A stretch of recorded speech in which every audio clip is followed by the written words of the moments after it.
যেই যুবক অহংকার ছাড়া, দাম্ভিকতা ছাড়া তার একটি কদম রাস্তায় ফেলে না, রাস্তা দিয়ে হাঁটলে মনে হবে এই এলাকায় তার চাইতে ক্ষমতাশালী ব্যক্তি দ্বিতীয়জন নেই, এমনভাবে দু চারজন যুবক রাস্তায় হাঁটে, আশেপাশ দিয়ে মানুষ হাঁটার জায়গা থাকে না। কোথায় মুরব্বী, কোথায় আলেম, কোথায় সম্মানী ব্যক্তি, অনেক সময় আমাদের হুঁশ থাকে না। সেই যুবক কিয়ামতের দিন তার একটি কদম ডানে দিতে চাইবে, ব্যর্থ হবে, বামে দিতে চাইবে, ব্যর্থ হবে, সামনে পেছনে যেখানেই সরাতে চায় ব্যর্থ হবে। আল্লাহ তাআলা রব্বুল আলামিন বলবেন 25 বছর যৌবনের হিসাব দাও, তারপরে তোমার কথা শুনব। প্রিয় উপস্থিতি, যেহেতু আমাদের নবী একজন মানুষ ছিলেন, রক্তে মাংসে গড়া মানুষ ছিলেন তিনি, এবং আমাদের মতোই স্বাভাবিক প্রক্রিয়ায় বাবা মায়ের মাধ্যমে তিনি পৃথিবীতে এসেছেন, এবং তিনিও আমাদের মতো মানব সমাজে বসবাস করেছেন। আমাদের মতো তার সমাজেও ভালো খারাপ মানুষের সংমিশ্রণ ছিল। তবে যেই সময়ে তিনি এসেছেন সেই সময়টা ছিল খুবই করুণ এবং নাজুক। পৃথিবীর ইতিহাসে অন্ধকার জামানা, মূর্খতার সময় যে সময়টাকে বলা হয়, আমার নবী সেই সময় দুনিয়াতে এসেছেন। প্রিয় হাবিব সাল্লাল্লাহু আলাইহি ওয়াসাল্লাম শিশু ছিলেন, তিনি তরুণ ছিলেন, একটা সময় তিনি তারুণ্য পার করে যৌবনে পদার্পণ করেছেন। এই যৌবনকালটা রাসূল সাল্লাল্লাহু আলাইহি ওয়াসাল্লামের ছিল খুবই কঠিন, কারণ আমাদের যৌবনকালে আমাদেরকে পরিচালনার জন্য বাবা থাকেন, মা থাকেন, অভিভাবক থাকেন, আত্মীয় স্বজন থাকেন, শিক্ষক থাকে, প্রতিষ্ঠান থাকে। কিন্তু আপনাদেরকে গত জুমায় বলেছি, আমার নবী সাল্লাল্লাহু আলাইহি ওয়াসাল্লামের 8.5 বছর হতে হতে তার আব্বা যান, আম্মা যান এবং দাদা যান সবাই পৃথিবী থেকে বিদায় নিয়ে চলে গিয়েছে। তাকে তত্ত্বাবধানের মতো পৃথিবীতে কোনো মানুষ আর অবশিষ্ট ছিলেন না। বিধায় আমার নবীর যৌবনকালটা ছিল খুবই কঠিন।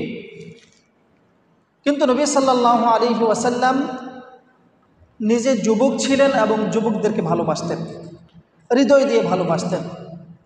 একজন যুবক ইসলাম গ্রহণ করার পরে রাসূলের দরবারে আসলেন, ইয়া রাসূলুল্লাহ, আমি ইসলামের সকল বিধান মানতে রাজি, তবে আমি আপনার কাছে জানা করার অনুমতি চাই। নাউজুবিল্লাহ। অর্থাৎ আমি জাহিলি জমানায় জানা করেছি, আমি মুসলমান হয়েছি ঠিক, কিন্তু সেই জানার প্রতি আগ্রহ, ব্যভিচারের প্রতি আমার যে শোক আছে সেটা আমি ছাড়তে পারিনি।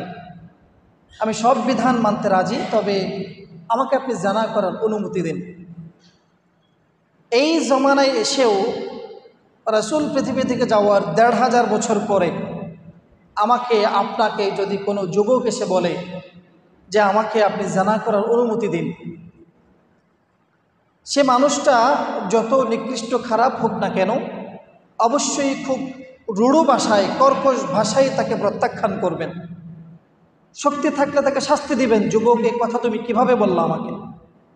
কিন্তু আমার নবী সাল্লাল্লাহু আলাইহি ওয়াসাল্লাম যুবকের বুকের উপরে এভাবে চড় দিলেন মৃদু আঘাতে এবং বললেন, যুবক, আমি বা কেউ যদি তোমাকে বলে যে সে তোমার মায়ের সাথে জানা করতে চায়, তুমি কি রাজি থাকবা?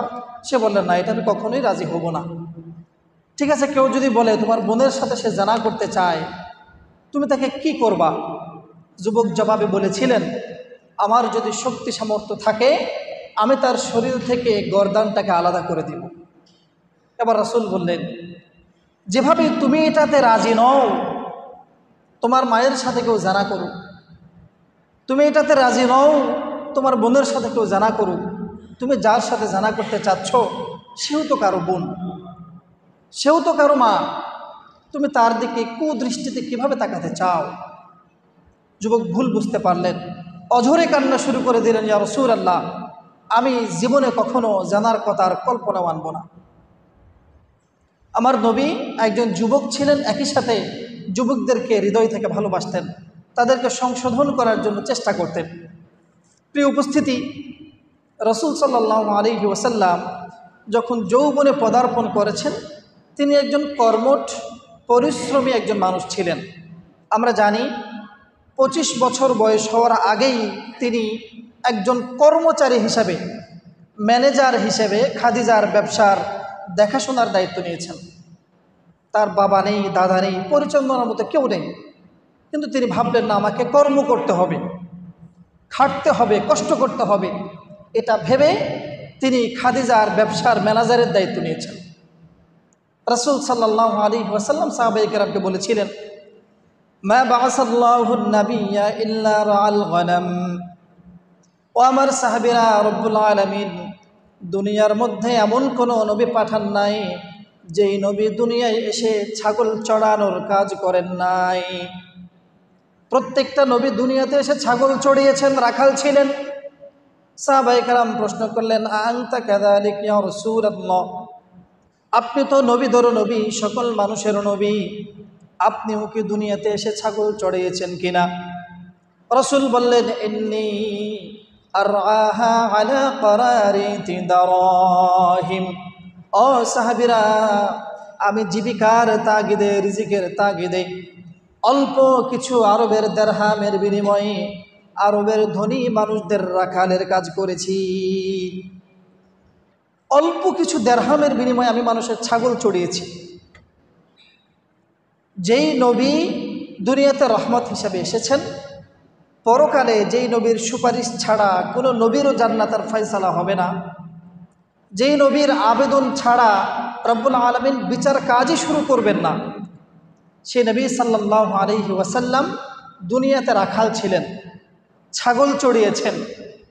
আমাদের সমাজে একটি কথা প্রচলিত আছে, ছাগল পালে পাগলে। আসলে এই ছাগল পালা একটি কঠিন কাজ, কন্ট্রোল করা খুবই কঠিন কাজ।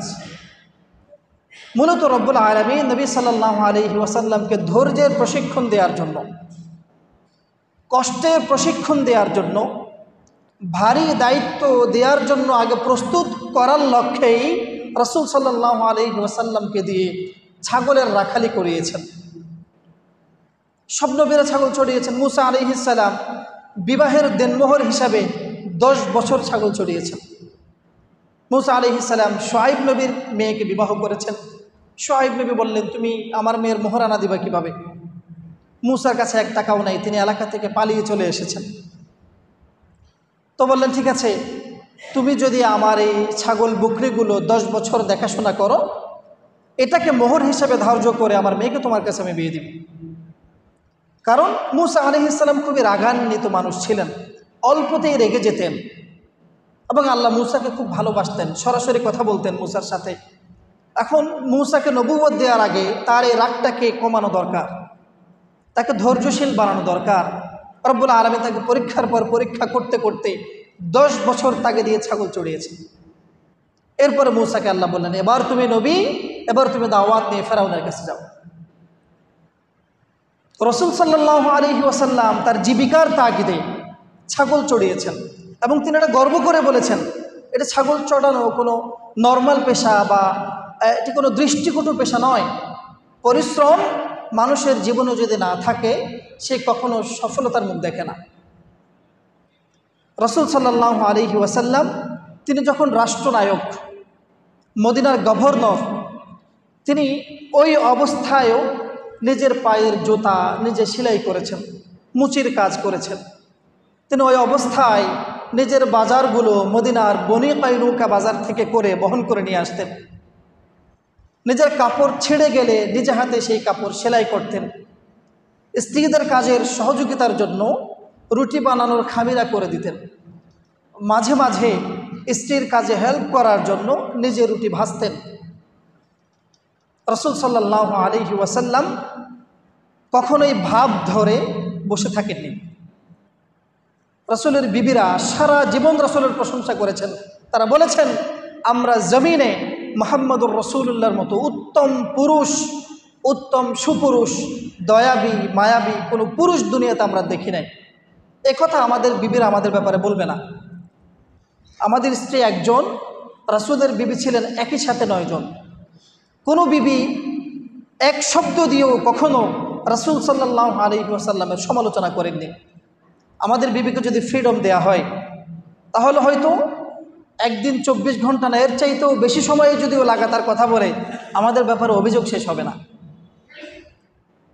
রাসূল সাল্লাল্লাহু আলাইহি ওয়াসাল্লাম যৌবনে কর্মঠ ছিলেন, পরিশ্রমী ছিলেন, জীবিকার তাগিদে নিজে কাজ করতেন। প্রিয় উপস্থিতি, এরপরে রাসূলের অন্যতম আরেকটি গুণ ছিল, তিনি পৃথিবীর ইতিহাসে সবচাইতে বেশি ধৈর্যশীল ছিলেন। আল্লাহ তাআলা রব্বুল আলামিন রাসূল সাল্লাল্লাহু আলাইহি ওয়াসাল্লামকে দুইজন পুত্র সন্তান দিয়েছেন, একজন ইব্রাহিম, একজন কাসিম। কোনো কোনো বর্ণনায় তিনজন তাইয়্যিবের কথা এসেছে, এবং ফাতিমা সহ আরও বেশ কয়েকজন কন্যা সন্তান আল্লাহ রসুলকে দিয়েছেন। কিন্তু একমাত্র ফাতেমা ছাড়া পৃথিবীতে রাসূলের জীবদ্দশায় কোনো সন্তান জীবিত ছিল না। একটা পর্যায়ে কাফেররা রাসূলকে ভৎসনা করা শুরু করলো, মোহাম্মদ যদি নবী হয়ে থাকবে তাহলে তার বংশধারা টিকছে না কেন? তার ছেলে হয়েই মারা যায়, তো মোহাম্মদ মারা গেলে তো তার বংশ শেষ, হাশিমি বংশের অস্তিত্ব আর পৃথিবীতে থাকবে না। তো সে যদি নবী হয়ে থাকবে তার বংশ কেন বিলুপ্তির পথে? এভাবে তারা রাসূল সাল্লাল্লাহু আলাইহি ওয়াসাল্লামকে লেজ কাটা বলে তিরস্কার করতেন। আল্লাহ নবী সাল্লাল্লাহু আলাইহি ওয়াসাল্লাম খুব ব্যথিত হয়েছেন, কিন্তু ধৈর্য হারা হননি। একটা সময় রাসূলের শেষ সন্তান, পুত্র সন্তান যখন 2 বছর বয়স অথবা 2 মাস বয়সে মারা গিয়েছেন, রাসূল তাকে এভাবে কোলে নিয়ে চোখের পানি ছেড়ে দিয়েছেন, কোনো কথা বলছেন না, অঝরে চোখের পানি পড়ছে। সাহাবায়ে কেরাম প্রশ্ন করলেন, ইয়া রাসূলুল্লাহ, আপনি তো বলেছেন কোনো ব্যক্তি যদি তার সন্তান মারা যাওয়ার শোকে কান্না করে, বিলাপ করে, সে শাস্তির সম্মুখীন হবে, আপনি কেন কান্না করছেন? রাসূল সাল্লাল্লাহু আলাইহি ওয়াসাল্লাম বলেছেন, চোখ যা করে তার জন্য শাস্তি পেতে হয় না, জবান যা বলে তার জন্য শাস্তি পেতে হয়। আল্লাহ তাআলা রব্বুল আলামিন আপনার পরীক্ষা নিচ্ছেন, সন্তান মারা যাচ্ছে, এজন্য অনেক সময় মানুষ ধৈর্যহারা হয়ে আল্লাহকে দোষারোপ করা শুরু করে। এই পরীক্ষা করার জন্য কি আল্লাহ আমাকে ছাড়া আর কাউকে পায় নাই? একটা মরলো, 2টা মরলো, এখন সবই তো মারা যাচ্ছে। একটা সময় মানুষ শিরকের দিকে ধাবিত হয়, মাজারে যায়, বিভিন্ন শিরকি কাজে লিপ্ত হয়ে যায়, আল্লাহর রহমত থেকে নিরাশ হয়ে যায়। কিন্তু আল্লাহ নবী সাল্লাল্লাহু আলাইহি ওয়াসাল্লাম বলেছেন, মানুষ তো মানবিক কারণে কান্না করবে, কষ্ট পেলে ব্যথিত হবে, এটা স্বাভাবিক বিষয়। আমিও মানুষ, আমার চোখ কান্না করছে, এটার জন্য জবাব দিতে হবে না। হ্যাঁ, এই ব্যথার কারণে যদি মানুষ আল্লাহর নাশুকরিয়া করে বসে, আল্লাহকে দোষারোপ করে বসে, আল্লাহর রহমত থেকে নিরাশ হয়ে যায়, এর জন্য অবশ্যই মানুষকে শাস্তির সম্মুখীন হতে হবে। তো রাসূলের সব সন্তান দুনিয়া থেকে চলে গিয়েছেন ইল্লা ফাতেমা। রাসূল সাল্লাল্লাহু আলাইহি ওয়াসাল্লাম কখন আল্লাহর কাছে অভিযোগ করেন, আল্লাহ আমাকে তো দুনিয়ার শ্রেষ্ঠ মানুষ বানিয়েছেন, আল্লাহ আমি যদি চলে যাই আমার বংশের কি অবস্থা হবে? আমাকে আপনি ছেলে সন্তান দিয়ে, মেয়ে সন্তান দিয়ে কেন নিয়ে যাচ্ছেন? এভাবে অভিযোগের সুরে রব্বুল আলামিন, আল্লাহ নবী রব্বুল আলামিনের সাথে কখনো কথা বলেননি। পৃথিবীর ইতিহাসে সবচাইতে বেশি ধৈর্যশীল ছিলেন আমাদের নবী মুহাম্মদুর রাসূলুল্লাহ সাল্লাল্লাহু আলাইহি ওয়াসাল্লাম। রাসূলের যৌবনে আরও একটি অন্যতম গুণ ছিল, হাদিস শরীফের মধ্যে এসেছেন, ওয়াকানা ইয়ামশি আলাল আরদি হাওনা। রাসূল সাল্লাল্লাহু আলাইহি ওয়াসাল্লাম জমিনের উপরে যখন হাঁটতেন, পদাচারণ করতেন, কখনো অহংকার করে দাম্ভিকতার সাথে হাঁটতেন না, বরং নম্রভাবে ভদ্রভাবে জমিনে চলাফেরা করতেন। আর কোরআনে রাসূলের এই গুণটাকে সমর্থন করে রব্বুল আলামিন বলেছেন, ওয়া ইবাদুর রাহমানিল্লাযীনা ইয়ামশুনা আলাল আরদি হাওনা। রহমানের বান্দা যারা হবে, আল্লাহর প্রকৃত বান্দা যারা হবে, তারা জমিনের মধ্যে অহংকার করে হাঁটবে না, বরং বড় নম্রভাবে জমিনের মধ্যে চলাফেরা করবে। রাসূলুল্লাহ ঝুঁকে ঝুঁকে নিচের দিকে তাকিয়ে হাঁটতেন। এখন বহু মানুষ, অনেক যুবক, রাসূলের মতো আমরাও যুবক, বহু যুবক ভাই এমন আছে, 2-4 জন রাস্তায় যখন তারা হাঁটে, আশেপাশ দিয়ে মানুষ হাঁটার জায়গা থাকে না। হয়তো এই রাস্তার মালিক কিছুক্ষণের জন্য তারা বনে গিয়েছেন, নানান কারণে অহংকার আমাদের মনে বাসা বেঁধেছে। এমনকি আল্লাহ নবী হাদিস শরীফের মধ্যে বলেছেন, কোনো ব্যক্তি যদি অহংকার বশত তার পায়ের গিড়ার নিচে কাপড় পরে, চুল গিরার নিচে যদি প্যান্ট পরে, কাপড় পরে, যতটুকু কাপড় তার গিরার নিচে থাকবে ততটুকুই জাহান্নামে চলে যাবে। কেন? কারণ এটা শুধু মানুষ, অধিকাংশ মানুষ যারা নিচে কাপড় পরে তাদের ভেতরে অহংকার কাজ করে। নর্মালি মানুষ সাধারণত বিনা কারণে গিরার নিচে, টাকনোর নিচে কাপড় পরে না। যারা রাস্তা পরিষ্কার করে কাপড় দিয়ে, তারা সাধারণত অধিকাংশ সময় অহংকার করেই নিচে কাপড় পরে। এজন্য নবীজি বলেছেন, যতটুকু কাপড় গিরার নিচে থাকবে মানুষের শরীরের ওই অংশটুকু জাহান্নামে চলে যাবে। প্রিয় উপস্থিতি, রাসূল সাল্লাল্লাহু আলাইহি ওয়াসাল্লামের আরও একটি গুণ ছিল, তিনি যখন কোনো দিকে তাকানোর প্রয়োজন বোধ করতেন আর চোখে তাকাতেন না, এভাবে এভাবে চোখ ঘুরিয়ে তিনি কোনো কিছু দেখতেন না। হাদিসের মধ্যে এসেছে, ইদা ইলতাফাতা জামিআ, রাসূল যখন কোনো দিকে তাকাতেন পুরোটাই ঘুরে যেতেন। ডানে বামে কোথাও তাকানোর প্রয়োজন হলে সম্ভব হলে পুরো শরীর নিয়ে ঘুরে যেতেন, না হলে নিজের চেহারা পুরোটাই ঘুরিয়ে দিতেন। কিছু মানুষ আর চোখে তাকায়, এই মানুষগুলো খুবই ভয়ঙ্কর, এই মানুষগুলো খুবই ভয়ঙ্কর। আবার কিছু মানুষ আছে সমাজে সিসি ক্যামেরার কাজ করে, এখানে মহিলারা বেশি। কোনো ঘরে যদি আওয়াজ হয় কান পেতে থাকে, কি হচ্ছে, রাস্তা দিয়ে হেঁটে যাচ্ছে, হয়তো ঝগড়ার আওয়াজ শোনা যাচ্ছে, বেড়ার ফাঁক দিয়ে তাকিয়ে থাকবে এখানে কি চলছে, মুহূর্তের মধ্যে এলাকার মধ্যে খবরটা ছড়িয়ে দিবে। এজন্য যারা আর চোখে দেখে এবং সিসি ক্যামেরার কাজ করে, এই মানুষগুলো খুবই ভয়ঙ্কর, এদের থেকে দূরে থাকা উচিত। রাসূল সাল্লাল্লাহু আলাইহি ওয়াসাল্লাম কখনো আর চোখে দেখতেন না, বরং পরিপূর্ণ নম্রতার সাথে কেউ ডাকলে, কিছু বলতে চাইলে পুরো শরীর নিয়ে ঘুরে যেতেন। হ্যাঁ, কী বলতে চাচ্ছেন বলেন।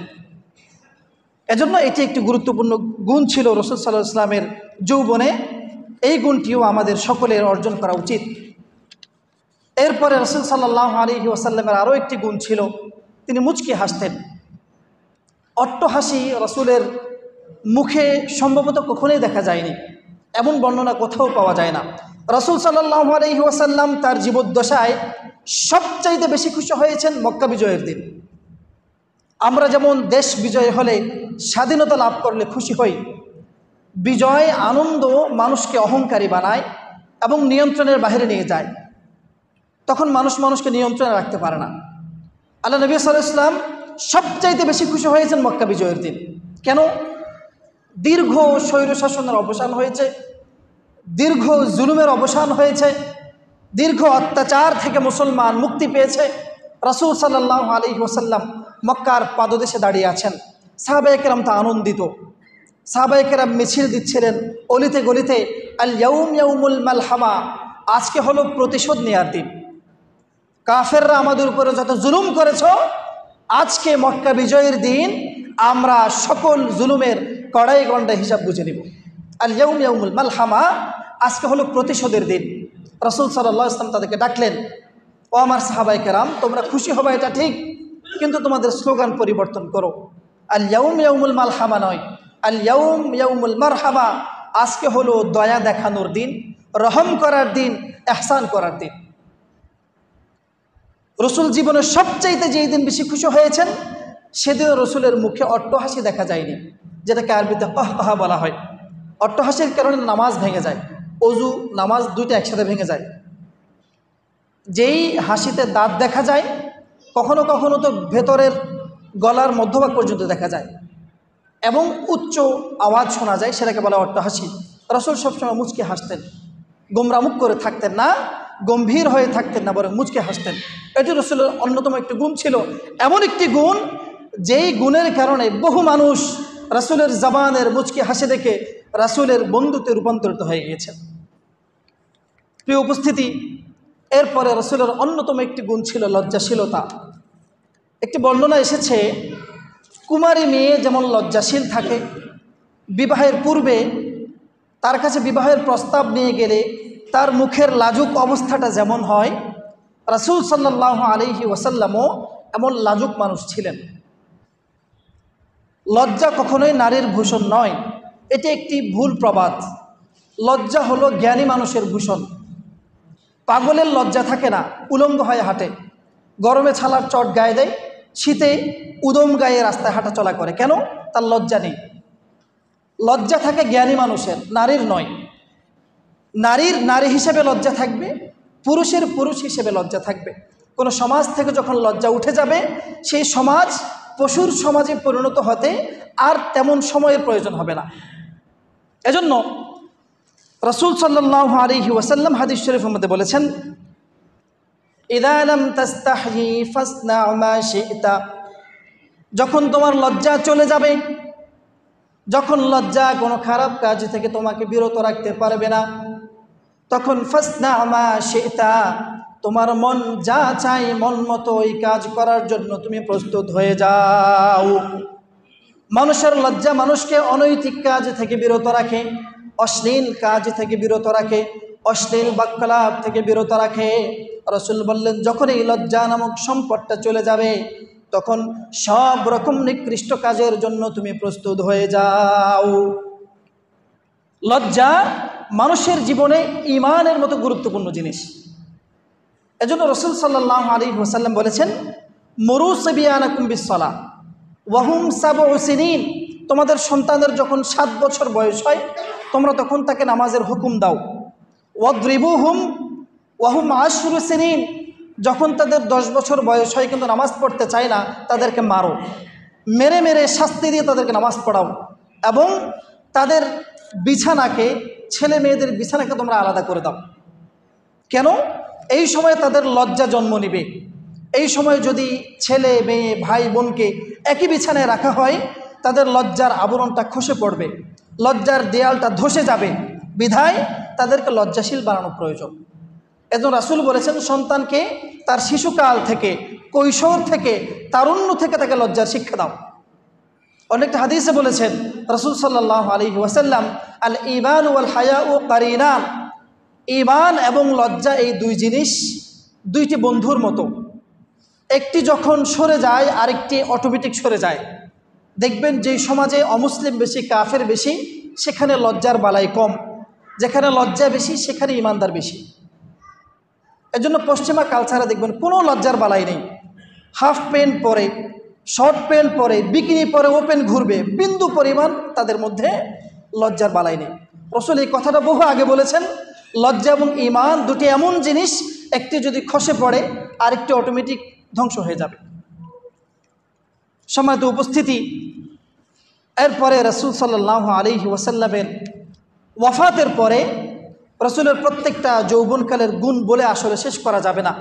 রাসূলের ওয়াফাতের পরে তিনি যখন ইন্তেকাল করে দুনিয়া থেকে চলে গেলেন, একদল নারী এসেছে রাসূল সাল্লাল্লাহু আলাইহি ওয়াসাল্লামের বিবি আম্মা জান আয়েশার কাছে। রাসূল সাল্লাল্লাহু আলাইহি ওয়াসাল্লামের চরিত্রের ব্যাপারে তারা প্রশ্ন করলেন, আম্মা জান আয়েশা, আমরা রাসূলকে দেখিনি, তিনি দুনিয়া থেকে বিদায় নিয়েছেন, আমরা জানতে চাই রাসূলের চরিত্র কেমন ছিল। আম্মা জান আয়েশা সিদ্দিকা রাদিয়াল্লাহু তাআলা আনহা জবাব দিলেন, আমি রাসূলের পুরো জীবনের চারিত্রিক অবস্থান তোমাদেরকে বলে বোঝাতে পারবো না।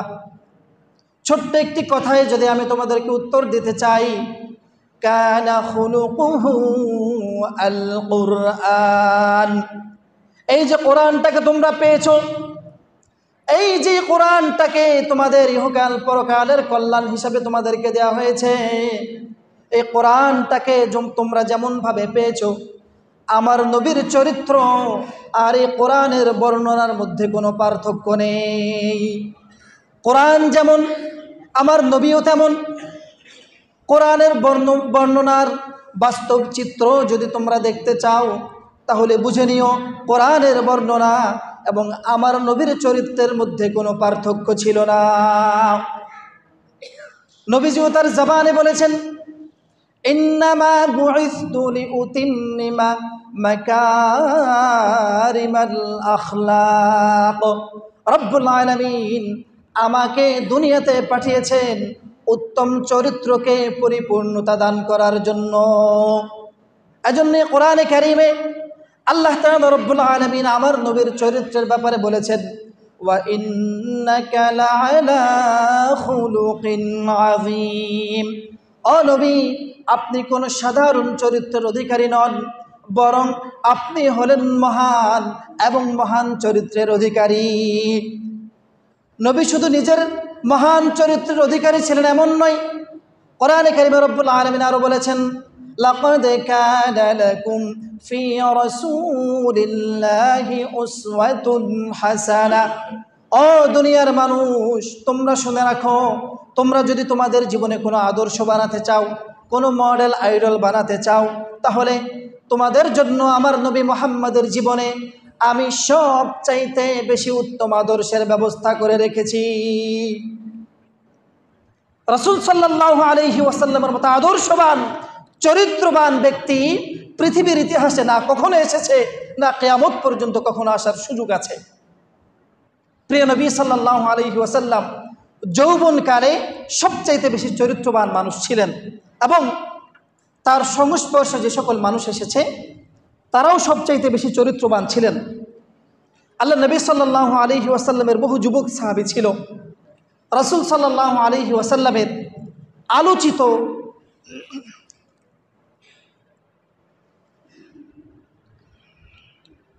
অন্যতম একজন যুবক সাহাবী ছিলেন মুসআব ইবনে উমাইর রাদিয়াল্লাহু তাআলা আনহু।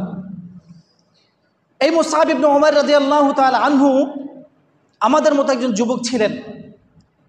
মুসআব রাদিয়াল্লাহু তাআলা আনহুর ব্যাপারে হাদিস শরীফের মধ্যে বর্ণিত হয়েছে, তিনি আরবের ইতিহাসে একজন বিজনেস ম্যাগনেট ছিলেন। তার মতো ধনাঢ্যশালী যুবক সম্ভবত আরবে তৎকালীন সময়ে দ্বিতীয়জন খুঁজে পাওয়া যেত না। তার ব্যাপারে বর্ণিত হয়েছে, তিনি সকালে যে পোশাকটা পরতেন বিকেলে আর সেই পোশাকটা পরতেন না, আরেক পোশাক পরতেন। আরবের অলিতে গলিতে তিনি যখন হাঁটতেন এত দামি পারফিউম ব্যবহার করতেন, তরুণীরা ঘরে থেকে বুঝে ফেলতো মুসআব রাস্তা দিয়ে হেঁটে যাচ্ছে, তারা রাস্তায় বের হতেন মুসআবকে এক নজর দেখার জন্য। সুদর্শন স্মার্ট একজন যুবক ছিলেন মুসআব রাদিয়াল্লাহু তাআলা আনহু। তিনি ছোট বয়সেই তার বাবাকে হারিয়েছেন, কিন্তু মা ছিলেন বিলোনিয়ার। তখনকার জামানায় মুসআবের মায়ের মতো সম্ভ্রান্তশালী মহিলা এবং সম্পদশালী মহিলা দ্বিতীয়জন ছিল না। এই মুসআব তার যৌবনে খবর পেলেন মুহাম্মদুর রাসূলুল্লাহ সাল্লাল্লাহু আলাইহি ওয়াসাল্লাম ইসলামের দাওয়াত দিচ্ছেন। মুসআব রসুলের কাছে গেলেন, রাসূলের কথা শুনলেন, একটা সময় প্রভাবিত হয়ে কালিমা পড়ে যৌবনেই মুসলমান হয়ে গিয়েছেন। তিনি তার এই খবরটাকে গোপন রাখছিলেন, কারণ মুসআবের মা যেভাবে সম্পদশালী ছিলেন একইভাবে খুবই রাগী ছিলেন। তিনি মায়ের ভয়ে তার ইসলাম গ্রহণ করার বিষয়টা গোপন রাখছিলেন। কিন্তু একটা সময় মুসআবের মা মুসআবকে নামাজ পড়ারত অবস্থায় দেখে ফেলার পরে খুবই রাগান্বিত হয়েছেন। মুসআবকে বারবার বললেন, তুমি মুহাম্মদের ধর্ম ছেড়ে দাও, অন্যথায় তোমার জন্য করুণ পরিণত অবস্থা অপেক্ষা করছে। মুসআব কোনোভাবেই ইসলামকে ছাড়ার পাত্র ছিলেন না। মুসআব রাদিয়াল্লাহু তাআলা আনহু মায়ের হুমকি ধমকি এবং শাসনের সামনে মাথা নত করেননি। একটা সময় মুসআবের মা মুসআবকে গৃহবন্দী করে রেখেছেন। মুসআব, যতক্ষণ পর্যন্ত তুমি ইসলাম ছাড়বা না ততক্ষণ পর্যন্ত আমি তোমাকে এই ঘরের বাইরে যেতে দিব না। মুসআব রাদিয়াল্লাহু তাআলা আনহু অনশন শুরু করলেন, খাবার দাবার সব বন্ধ করে দিলেন। একটা সময় মায়ের মন গলে গেল, সে আমার পূর্বপুরুষদের ধর্ম ছেড়ে দিলেও সে তো আমার সন্তান, এভাবে সে যদি না খেয়ে ধুকে ধুকে মারা যায় এই চিত্র তো আমি দেখতে পারবো না। অবশেষে মুসআবের মা মুসআবকে ছেড়ে দিলেন, তবে বলে দিলেন, তুমি কখনো আর সন্তান হিসেবে আমার সম্পদের উত্তরাধিকারী হিসাবে আমার সামনে দাঁড়াতে পারবা না। মাতৃত্বের সম্পর্ক ছিন্ন করে মুসআবকে মুক্ত করে দিলেন। মুসআব রাদিয়াল্লাহু তাআলা আনহু যুবক সাহাবী, যেই যুবক সকালের পোশাক বিকেলে পরতেন না, যেই যুবক খুশবু ছাড়া ঘর থেকে বের হতেন না, সেই যুবক এক কাপড়ে মায়ের সম্পদের মায়া ত্যাগ করে ঘর থেকে বেরিয়ে গিয়েছেন। রাসূল সাল্লাল্লাহু আলাইহি ওয়াসাল্লাম ইসলামের ইতিহাসে সর্বপ্রথম যে 12 জন সাহাবীদের একটি কাফেলাকে হিজরতের উদ্দেশ্যে এবং ইসলাম প্রচারের উদ্দেশ্যে মদিনায় পাঠিয়েছিলেন, রাসূলের দূত যে 12 জনকে বলা হয় তার মধ্যে একজন ছিলেন মুসআব রাদিয়াল্লাহু আনহু। রাসূল মুসআবকে বললেন, মুসআব, তুমি ইসলামের দাওয়াত নিয়ে মদিনায় যাও। মুসআব রাদিয়াল্লাহু তাআলা মদিনায় গেলেন, অকাতরে দ্বীনের দাওয়াতের কাজ করলেন। 1 বছর যেতে না যেতে মদিনার মধ্যে ইসলামের এমন জয়ধ্বনি শুরু হয়েছে, এত পরিমাণে মুসলমানের সংখ্যা বৃদ্ধি পেয়েছে মুসআবের দাওয়াতের বদৌলতে। পরবর্তী বছরে নবুয়তের 13তম বছরে 75 জন সাহাবী মদিনা থেকে রাসূল সাল্লাল্লাহু আলাইহি ওয়াসাল্লামের কাছে আসলেন, ইয়া রাসূলুল্লাহ, আপনি যদি মক্কায় অরক্ষিত থেকে থাকেন, আপনি যদি নিজের উপরে আশঙ্কা বোধ করেন, আমরা মদিনায় আপনাকে আশ্রয় দেওয়ার জন্য প্রস্তুত আছি, আপনাকে নেওয়ার জন্য আমরা এসেছি। মুসআবের নেতৃত্বে আপনি আমাদের সাথে মদিনায় চলেন। রাসূল সাল্লাল্লাহু আলাইহি ওয়াসাল্লাম খুবই খুশি হলেন। রাসূল পরবর্তীতে হিজরত করে মদিনায় গিয়েছেন। ইসলামের ইতিহাসে সর্বপ্রথম জিহাদ সংগঠিত হয়েছে বদরের যুদ্ধ। এই বদরের যুদ্ধে মুসআব রাদিয়াল্লাহু তাআলা আনহু যুবক সাহাবী ছিলেন, যুদ্ধে অংশগ্রহণ করেছেন। ও আমার যুবক ভাইয়েরা, আমার মতো আপনার মতো একজন যুবক মুসআবের কথা বলছি। মুসআব রাদিয়াল্লাহু তাআলা আনহু ইসলামের ইতিহাসে প্রথম যুদ্ধে অংশগ্রহণ করেছেন। তাকে দেওয়া হয়েছিল মুসলমানের পতাকা ধারণ করার দায়িত্ব। যেহেতু যুদ্ধের একটি নিশানা থাকে, প্রত্যেক দলের একটি পতাকা থাকে, কালিমার পতাকার দায়িত্ব দেওয়া হয়েছিল মুসআবকে। যতক্ষণ পর্যন্ত পতাকাটা দেখা যাবে ততক্ষণ পর্যন্ত বোঝা যাবে এই দল এখনও পরাজিত হয়নি। মুসআব রাদিয়াল্লাহু তাআলা আনহু যুদ্ধ করতে করতে এক হাতে পতাকা নিয়ে আর এক হাতে অস্ত্র নিয়ে যুদ্ধ করতে করতে কাফেরদের দলের ভেতরে ঢুকে গিয়েছেন। একটা সময় মুসআবের এক হাত অস্ত্রের আঘাতে কেটে গিয়েছে। মুসআব রাদিয়াল্লাহু তাআলা আনহু পতাকাটাকে দাঁত দিয়ে কামড়ে ধরেছেন। বাম হাতে যুদ্ধ করতে করতে আরও ভেতরে ঢুকে গিয়েছেন। একটা সময় মুসআবের শরীর থেকে মাথাটা বিচ্ছিন্ন হয়ে গিয়েছে, কিন্তু যে দাঁত দিয়ে মুসআব কালিমার পতাকাটা আঁকড়ে ধরেছিলেন সেই দাঁত দিয়ে মুসআব পতাকাটাকে ছেড়ে দেননি। মুসআব রাদিয়াল্লাহু তাআলা আনহু যুদ্ধ করতে করতে শহীদ হয়ে গেলেন। মুসআবের লাশ রাসূলের সামনে উপস্থিত করা হয়েছে। রাসূল সাল্লাল্লাহু আলাইহি ওয়াসাল্লাম দেখতে পেলেন মুসআবকে কাফন পরানোর জন্য যে কাপড়টা, চাদরটা আনা হয়েছে, সেই কাপড়টা এত ছোট ছিল, সেই কাপড় দিয়ে যদি তার মাথার দিকটা ঢাকা হয় পায়ের দিকটা খুলে যাচ্ছে, পায়ের দিকটা যদি ঢাকা হয় মাথাটা উন্মুক্ত হয়ে যাচ্ছে। রাসূল আফসোস করে সাহাবায়ে কেরামকে বললেন, আমার সাহাবীরা, এই হলো সেই যুবক, যেই যুবক সকালে যেই কাপড় পরতেন বিকেলে সেই কাপড় পরতেন না, যেই যুবক ঘর থেকে খুশবু ছাড়া বের হতেন না, আজকে সেই যুবককে দুনিয়া থেকে বিদায় দেওয়ার জন্য পর্যাপ্ত কাপড়ের সংকট দেখা দিয়েছে। মানুষ সম্পদ নিয়ে বড় বড়াই করে, মানুষ ভাবে এই সম্পদ আমাকে হয়তো দুনিয়ায় পরকালে অনেক কল্যাণ এনে দিবে। সম্পদের লোভে মানুষ অহংকারী হয়, সম্পদের লোভে মানুষ দুশ্চরিত্রবান হয়, সম্পদের লোভে মানুষ সন্ত্রাসী হয়, সম্পদের লোভে মানুষ দুনিয়া আখেরাত পরকাল সব ধ্বংস করে ফেলে। অথচ রাসূল সাল্লাল্লাহু আলাইহি ওয়াসাল্লাম মুসআবের বিদায় লগ্নে সাহাবায়ে কেরামকে বলেছিলেন, এই মুসআব হলো সেই মুসআব, যে মুসআব মদিনার অলিতে গলিতে হাঁটলে তরুণীরা তার সৌন্দর্য দেখার জন্য তাকিয়ে থাকতো। সকালে যে পোশাক পরতেন বিকেলে কোনোভাবেই সেই পোশাক সে পরতেন না। আজকে মুসআবের মাথা ঢাকলে পা খুলে যাচ্ছে, পা ঢাকলে মাথা খুলে যাচ্ছে। রাসূল সাল্লাল্লাহু আলাইহি ওয়াসাল্লাম এক প্রকারের ঘাস দিয়ে তার পাটা ঢেকে দিয়েছেন এবং চাদর দিয়ে মাথাটা ঢেকে তাকে দাফন করেছেন। প্রিয় উপস্থিতি, সেই মুসআব আজকে দুনিয়া থেকে হারিয়ে গিয়েছে।